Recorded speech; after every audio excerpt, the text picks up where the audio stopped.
नमस्कार दोस्तों, स्वागत है आपका लीगल कंसल्टेंसी चैनल में।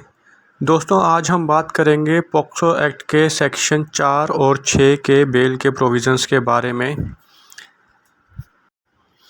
ये अक्सर देखने में आता है दोस्तों कि लड़की लड़के को बहला फुसला के भगा ले जाती है और फिर कंसेंट की जो बात है वो पॉक्सो एक्ट में नहीं चलती है, क्योंकि कंसेंट की कोई यहाँ पे पॉक्सो एक्ट में कोई अहमियत नहीं है। चाहे लड़की 18 साल से कम हो या 18 साल से ज़्यादा, कंसेंट यहाँ पे नहीं मानी जाएगी पॉक्सो एक्ट के केस में, और सज़ा हमेशा लड़के को ही भुगतनी पड़ती है। तो इस सिचुएशन में क्या करेंगे, इसके लिए हम सेक्शन 4 देखेंगे एक बार। सेक्शन 4 में अगर हम देखें तो हम पढ़ते हैं कि मिनिमम 20 ईयर्स की इम्प्रिजनमेंट तो होगी ही होगी, और जो कि इम्प्रिजनमेंट फॉर लाइफ तक जा सकती है।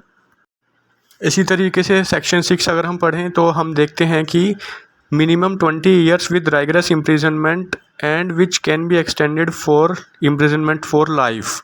यहाँ पे भी पनिशमेंट 20 ईयर्स तक तो होगी ही होगी, जो कि पूरी लाइफ के लिए भी हो सकती है।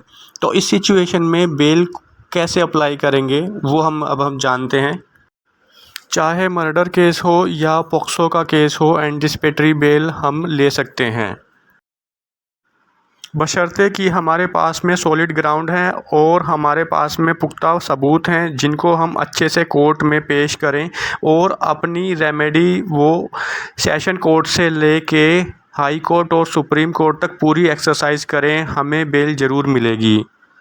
बेल के लिए बढ़िया से ड्राफ्टिंग करके जजमेंट कोर्ट करेंगे और उसको अच्छे से प्रेजेंट करेंगे जज साहब के सामने, और लड़की के साथ में मारपिटाई भी की गई है ऐसा सेक्शन भी लगा देते हैं।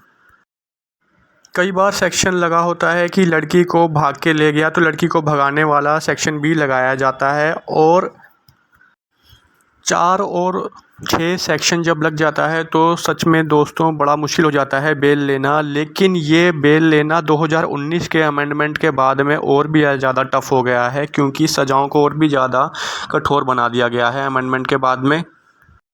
ग्राउंड्स बेल लेने के बहुत सारे हो सकते हैं, जैसे कि मान लीजिए 2 परिवारों के बीच में आपसी रंजिश चल रही है और उसके लिए लड़की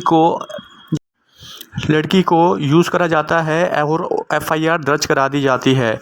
अगर हम कोर्ट में ये प्रूव कर दें कि पुरानी रंजिश चल रही थी और किस तरीके से हमें फंसाया गया है, हम बेल ले सकते हैं।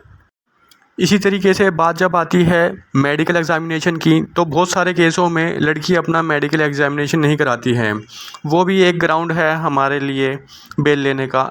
इसी तरीके से अगर हम देखें कि जो 164 के लड़की के बयान हैं वो बहुत ही ज़्यादा इम्पोर्टेंट होते हैं। हमें देखना पड़ेगा कि एफआईआर में जो लड़की ने बयान दर्ज कराए हैं और 164 के जो बयान हैं उनमें कितना कंट्राडिक्शन है। जितना ज़्यादा कंट्राडिक्शन होगा उतना ज़्यादा हमारा बेल लेने का ग्राउंड बनता जाएगा।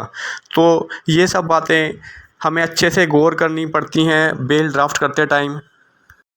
हर बेल के ग्राउंड के लिए जजमेंट सर्च करनी पड़ती है, अच्छे से पढ़ के लगानी पड़ती है, और फिर एक ग्राउंड बनाना पड़ता है बेल लेने का। इसी तरीके से एफआईआर कई बार पढ़नी पड़ती है। चार्जशीट अगर फाइल हो गई है तो चार्जशीट अच्छे से पढ़नी पड़ती है, गवाहों के बयान अच्छे से पढ़ने पड़ते हैं, और उसके बाद में अगर एफआईआर छोटी है तो सीधा क्वैश के लिए भी हम जा सकते हैं हाई कोर्ट में। जितने भी फेक केस पॉक्सो के रजिस्टर कराए जाते हैं उनमें हर स्टेज पे अलग अलग बयान दर्ज कराए जाते हैं और बढ़ा चढ़ा के बातें बताई जाती हैं, लिखवाई जाती हैं। जैसे 164 के बयानों में कुछ होगा, एफआईआर में कुछ होगा, और चार्जशीट जब फाइल होगी तो बयानों में गवाहों के सब कुछ अलग निकलेगा। तो ये सब बातें हमें कोर्ट को बतानी पड़ती हैं। अक्सर ये देखने में आता है कि सेशन कोर्ट में जो बेल लगाई वो बिना जजमेंट कोर्ट करे, बिना अच्छे से ड्राफ्ट करे लगा दी जाती है, और पुलिस की जो पावर है अरेस्ट करने की और जस्टिफिकेशन ओवर अरेस्ट की, उस पर सवाल नहीं उठाए जाते। पुलिस सबको अरेस्ट हर एक केस में अरेस्ट नहीं कर सकती। जो जस्टिफिकेशन ऑफ अरेस्ट है उसका हवाला पुलिस को देना ही पड़ेगा। इस वीडियो से रिलेटेड जो भी आपका क्वेश्चन है दोस्तों, वो आप दिए गए ईमेल एड्रेस पर पूछ सकते हैं और साथ ही मैसेज भी कर सकते हैं। आपका पूरी वीडियो देखने के लिए बहुत बहुत धन्यवाद। Thank you.